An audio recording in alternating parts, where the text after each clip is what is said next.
I'm going to tell about 2-3 stories. I'm going to keep it real short. I remember my graduation, speaker got up there, went on forever, blah, blah, blah, blah, blah, blah, blah, blah, blah. So I'm going to keep it short. Number 1, put God first. Put God first in everything you do. Everything that you think you see in me, everything that I've accomplished, everything that you think I have, and I have a few things, everything that I have is by the grace of God. Understand that. It's a gift. 40 years ago, March 27th, 1975, it was 40 years ago, just this past March, I was flunking out of college. I had a 1.7 grade point average. I hope none of you can relate. I had a 1.7 grade point average. I was sitting in my mother's beauty shop. They still call it beauty shops now? What they call it now? Yeah, I was sitting in the beauty parlor. I was sitting in my mother's beauty parlor, and I'm looking in the mirror, and I see behind me this woman under the dryer. And every time I looked up, she was looking at me, just looking me in the eye. And I didn't know who she was, and I said, she said, somebody give me a pen, give me a pencil. I have a prophecy. March 27, 1975. She said, boy, you are going to travel the world and speak to millions of people. Now, mind you, I was flunked out of college. I'm thinking about joining the army. I didn't know what I was going to do, and she's telling me I'm going to travel the world and speak to millions of people. Well, I have traveled the world, and I have spoke to millions of people. But that's not the most important thing, the success that I had. The most important thing is that what she taught me and what she told me that day has stayed with me since. I've been protected. I've been directed. I've been corrected. I've kept God in my life, and it's kept me humble. I didn't always stick with him, but he always stuck with me. So stick with him in everything you do. If you think you want to do what you think I've done, then do what I've done and stick with God. Number 2, fail big. That's right. Fail big. Today's the beginning of the rest of your life, and it can be very frightening. It's a new world out there. It's a mean world out there, and you only live once. So do what you feel passionate about. Take chances professionally.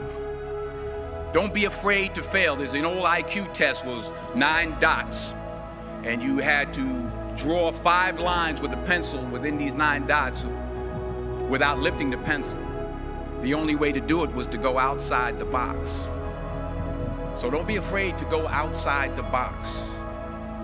Don't be afraid to think outside the box. Don't be afraid to fail big, to dream big.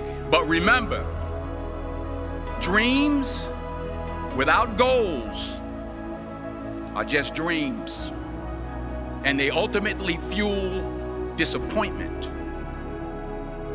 So have dreams, but have goals. Life goals, yearly goals, monthly goals, daily goals.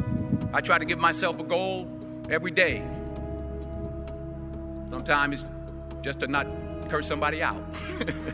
Simple goals, but have goals. And understand that to achieve these goals, you must apply discipline and consistency. In order to achieve your goals, you must apply discipline, which you have already done, and consistency every day, not just on Tuesday and miss a few days. You have to work at it every day. You have to plan every day. You've heard the saying, we don't plan to fail, we fail to plan. Hard work works. Working really hard is what successful people do. And in this text, tweet, twerk world that you've grown up in, remember, just because you're doing a lot more doesn't mean you're getting a lot more done. Remember that. Just because you're doing a lot more doesn't mean you're getting a lot more done. Don't confuse movement with progress. My mother told me, she said, yeah, because you can run in place all the time and never get anywhere. So continue to strive, continue to have goals, continue to progress. Number 3, you'll never see a U-Haul behind a hearse. I'll say it again. You'll never see a U-Haul behind a hearse. I don't care how much money you make, you can't take it with you. The Egyptians tried it. They got robbed. That's all they got. You can't take it with you. And it's not how much you have. It's what you do with what you have.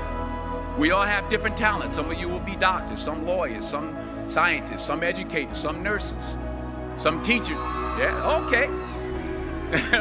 Some preachers. The most selfish thing you can do in this world is help someone else. Why is it selfish? Because the gratification, the goodness that comes to you, the good feeling that I get from helping others, nothing's better than that. Well, one or two things, but nothing's better than that. Not jewelry, not big house I have, not the cars, but it's the joy. That's where the joy is, in helping others. That's where the success is, in helping others. Finally, I pray that you put your slippers way under the bed tonight,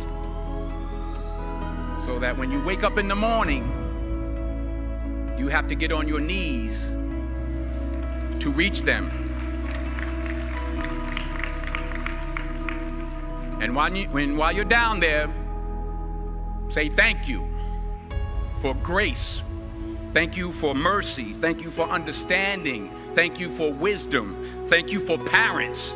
Thank you for love. Thank you for kindness. Thank you for humility. Thank you for peace. Thank you for prosperity. Say thank you in advance for what's already yours. It's how I live my life. That's why I am, one of the reasons why I am today.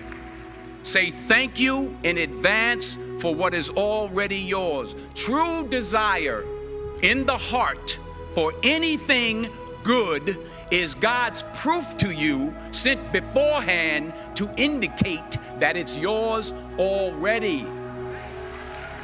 I'll say it again. True desire in the heart, that itch that you have, whatever it is you want to do, that thing that you want to do to help others and to grow and to make money, that desire, that itch, that's God's proof to you, sent beforehand already to indicate that it's yours.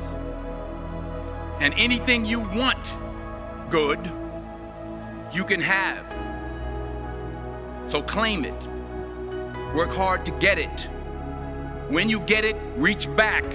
Pull someone else up. Each one, teach one. Don't just aspire to make a living. Aspire to make a difference. Thank you.